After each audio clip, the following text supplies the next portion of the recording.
ভক্তি ডাকার মাঝে যদি প্রেম ভক্তি না থাকে সারা জনম ডাকলাম শুধু লাভ হলো না। হ্যাঁ, প্রেম নিয়ে ডাকলো, প্রেম নিয়ে ডাকতে লাগলো, প্রেমের কাছে বাধা, প্রেমের কাছে ধরা। যুগে যুগে চৈতন্য চরিতামৃতকার বলেছে, জ্ঞান ধর্মে যুগে ধর্মে যুগ কর্মে নয় কৃষ্ণ বশ, কৃষ্ণ বশ একটু এক ভক্তের প্রেম ভক্তি রস। যত কিছুই লাভ করি আমরা, জ্ঞান যুগ সাধনা যত ধর্মকর্মই করি, ভক্ত যদি ভগবানকে প্রেম নিয়ে রাধাকে কোনোদিন ধরা দেয় না। তাই ওরা প্রেম নিয়ে সকরণ কণ্ঠ ভরে ডাকতে লাগলো। আহারে, যখনই রেখেছে সুখসারী কণ্ঠে ধ্বনি শুনে রায়ধনী চমকে ওঠে। রায়ধনী চমকে উঠে তাকে দেখে আমার গোবিন্দ ঘুমিয়ে আছে, জেগে উঠে ভাবতে লাগলো গোবিন্দ তো ঘুমিয়ে আছে, আমি জাগলাম একা, কেমন করে কৃষ্ণ ধরকে জাগাই, কেমন করে জাগাবো, না জাগালে কলঙ্ক হয়ে যাবে। ভাবিতে ভাবিতে রাধারানী গোবিন্দের চরণে পানে গেল। গোবিন্দের দুটি চরণ বক্ষে নিয়ে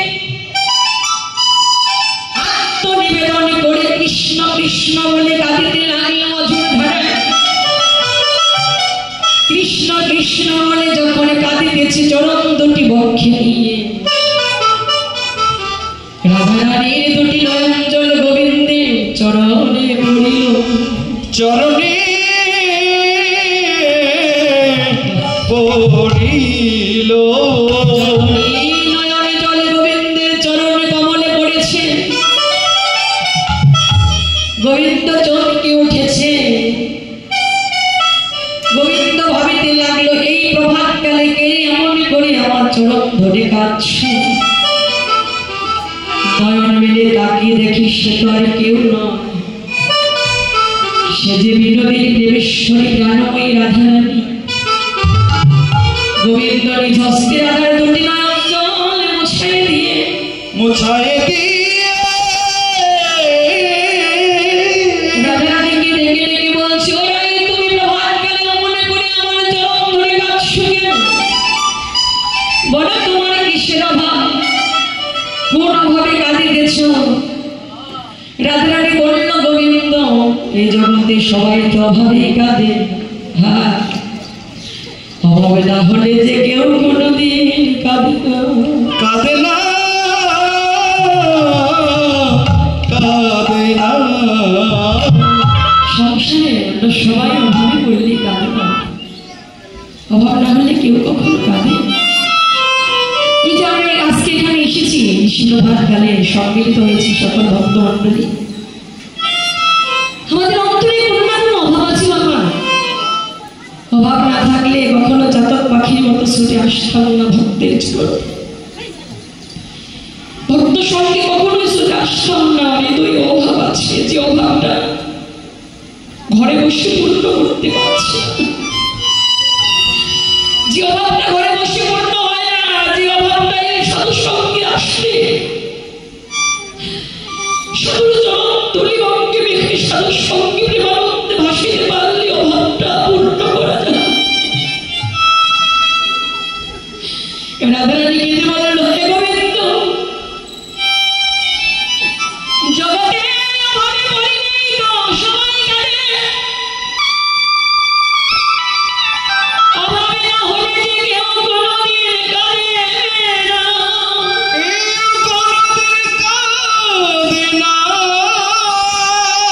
জগতে কেহ কাঁদে পতির অভাবে,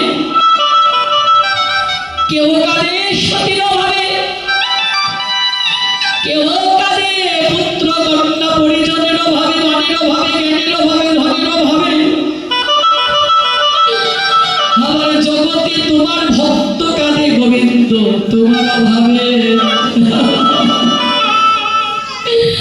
যারা তোমার অনুরাগী ভক্ত হলো, তারা যে সর্বক্ষণ তোমার অভাবে দাঁড়ে দাঁড়িয়ে কাঙ্গাল হয়ে পাগলের মতো হরে কৃষ্ণ হরে কৃষ্ণ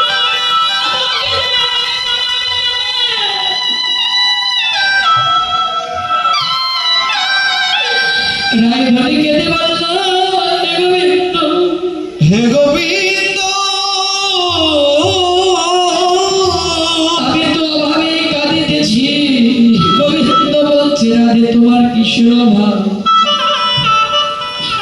রাধারানী বলল, গোবিন্দ এ জীবনে তোমার সঙ্গের আমার অভাব। সঙ্গের হে গোবিন্দ, তোমার সঙ্গ ছাড়া যে কিছু আমার ভালো লাগে না। আমার প্রাণে কাঁদে দিবানিশি তোমার সঙ্গ করে, তোমার সঙ্গে থাকে। গোবিন্দ বলছে, রাধে তুমি না আমার সঙ্গে আছো, আমি সঙ্গে থাকিতে তোমার সঙ্গের অভাবে হলো কেন? রাধারানী বলছে, গোবিন্দ আমি এখন তোমার সঙ্গে আছি, একটু তোমার সঙ্গ হারা হয়ে যাব। হে গোবিন্দ, তাই জীবনে যদি আর কোনোদিন তোমার সঙ্গ আমার নামি নেব, জীবনে যদি কোনোদিন তোমার সঙ্গ আমি না পাই, শুধু রাধারানী কথা আমাদের আজকে মিলেছে এই মতো সঙ্গ, কালকে যদি এই ভাগ্য আর না হয়, মরণের কথা বলা যায় না। আজকে আছি সংসারে, কালকে নাও থাকতে পারি। কখন কাকে চিরতরে সংসার হতে মায়াময় পৃথিবী হতে বিদায় নিয়ে এই সাধু সঙ্গ ছেড়ে না ফেরার দেশে চলে যেতে হয় কেউ জানে না। তবে ভক্ত চরণে আশা রেখে যায়। রায়জনী কেঁদে বলছে, গোবিন্দ তোমার চরণের আধার এই নিবেদন, আজ আমি যেমনি ভাবে তোমার সঙ্গ পেলাম, শুধু আজ নয়, গোবিন্দ তুমি আমায় কথা দাও, এমনি করে যুগে যুগে জন্ম জন্ম তোমার সঙ্গ বসে আমায় রেখে দিবে। ডেকে বলল, গোবিন্দ কোনদিন তোমার সঙ্গ ছাড়া আমায় তুমি করে দিও না। তোমার সঙ্গ ছাড়া আমায় কোনদিন করে দিও না। তোমার সঙ্গ ছাড়া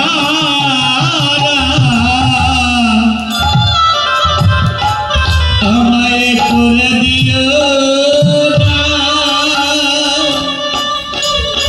প্রভু তোমার সঙ্গ ছাড়া আমায় কোনদিন করে দিও না।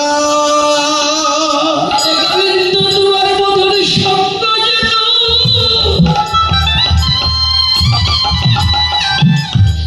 তোমার মধুর সঙ্গ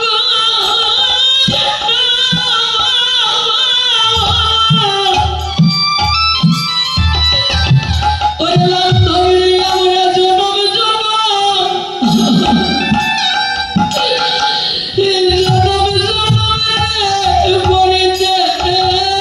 পড়েছে তোমার সঙ্গ ছাড়া কোনদিন করে দিও না। ও তোমার সঙ্গ যেন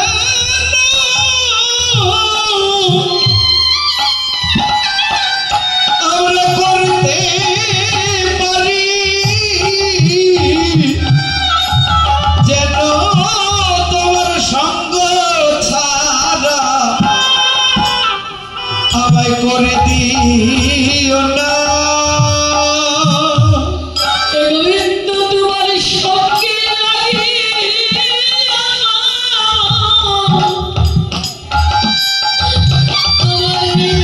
আমার তাই কোনদিন তোমার মধুর সঙ্গ ছাড়া তাই করে দিও না। ও তোমার সঙ্গের লাগি আমার প্রাণ কাঁদে, তোমার সঙ্গ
আত্মনিবেদন জানালে কথা দাও কোনদিন কোনো কালে তোমার শব্দ হারা যেন আমি না হই কথা দিলাম কোনদিন কোনো কালে আমার শব্দ হারা তোমায় করব কথাটা দিয়ে রাধার কাছে বিদায় চলে গেল যশোমতী মায়ের কোলে। রাধারানী কৃষ্ণচরণে প্রণাম জ্ঞাপন করে জেগে উঠে চলে এলো বাদিনীর ঘরে। রাধা গোবিন্দ জেগে উঠে যার যার ঘরে প্রত্যাবর্তন করলেন। পদকার গেল দাস বলল, শাড়ি তোরা কি করলি? রাধা গোবিন্দ সর্বহারা করে দিল। রাধা গোবিন্দ সুখে নির্দিত ছিল, কিন্তু তোরা সর্বহারা করলি জায়গায়। তাই আক্ষেপ করে পদকর্তা জ্ঞানদাস শাড়িকে ডাকছে, ওরে সব শাড়ি তোরা কি করলি? রাধা গোবিন্দ সর্বহারা করে দিলিস কেন? দাস হয়ে সুখ শাড়ি তোরা কি করলি? তোমাদের কনকলতা কেন ছাড়াই? যেমন বৃক্ষকে কনকলতা, যাকে বলি জাগতিক ভাষায় অনেক ভাষা বলা যায়, আলোকলতা সরলতা বৃক্ষকে জড়িয়ে রাখে। রাধা গোবিন্দ সুখী গিয়েছিলেন, আজকে তোরা সর্বহারা করে দিলি। তাই আক্ষেপ করে বলছে, শাড়ি তোরা হাই কি করলি, হাই কি করলি, হাই কি করলি, হাই কি করলি, কৃষ্ণ সর্বহারা তোরা হাই কি করে দিলি, তোরা হাই কি করলি, হাই কি করলি। ওরে কৃষ্ণ সঙ্গহারা হাই কে করে দিলি, হাই কি করলি, হাই কি করলি, ওরে কৃষ্ণ সর্বহারা তোরা করে দিলি। রাধা গোবিন্দ সর্বহারা হয়ে গেল রে, হারা করে দিলি, হারা হয়ে হারা করে দিলি, কি করলি? হাই কি করলি। রাধা গোবিন্দ জেগে উঠে যার যার ঘরে প্রত্যাবর্তন করলেন। এবার আমরা সবাই আস্বাদন করব রাধা গোবিন্দ মধুর রসের কথা। রসের বিকার, রসের খনি হতে রসকে উদ্ঘাটন করতে হয়। রস উদ্গার মানে উদ্গার, উদ্গীরণ। রসের খনি হতে রসকে উদ্ঘাটন করতে হয়। অপরাধীর রাধা গোবিন্দ সেই রসের খনি হতে রসকে উদ্ঘাটন করা, রস উদ্গার, রস উদ্গীরণ হচ্ছে। উদ্গার উদ্গীরণ জাগতিক ভাষায় এটা বলা হয় বমি। অধিক খাবার ভোজন করলে কি হয়, সেটা ভেতরে থাকে না, বাইরে চলে আসে। এটা শুদ্ধ ভাষায় বলে উদ্গার, উদ্গীরণ, রস উদ্গার। রসে পরিপূর্ণ ভাণ্ডার, সেই রসে উদ্গীরণ হচ্ছে। কোন রস? রাধা গোবিন্দের প্রেম রস। কার ভাণ্ডারে?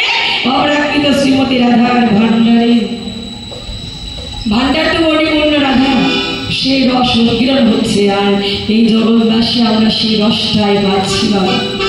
রাধার কৃপা ছাড়া কখনো সম্ভব না। রাধারানী করুণা না করলে কখনোই এই প্রেম ভক্তি এই রসে কখনো আস্বাদন হবে না। রাধার কৃপা ছাড়া হবেই না। রাধার কৃপা নামে না কখনো গোবিন্দ কৃপাও পাওয়া যায় না, কারণ রসের ভান্ডারই হলো রাধারানী। তাই আজকে সেই রসের কথা শোনার পরে রসের ভান্ডারের কাছে রাধারানী অত্যন্ত পরম সখী শ্যামলা বিমলা অবলম্বলা জেগে ওঠে আসলো। শ্যামলা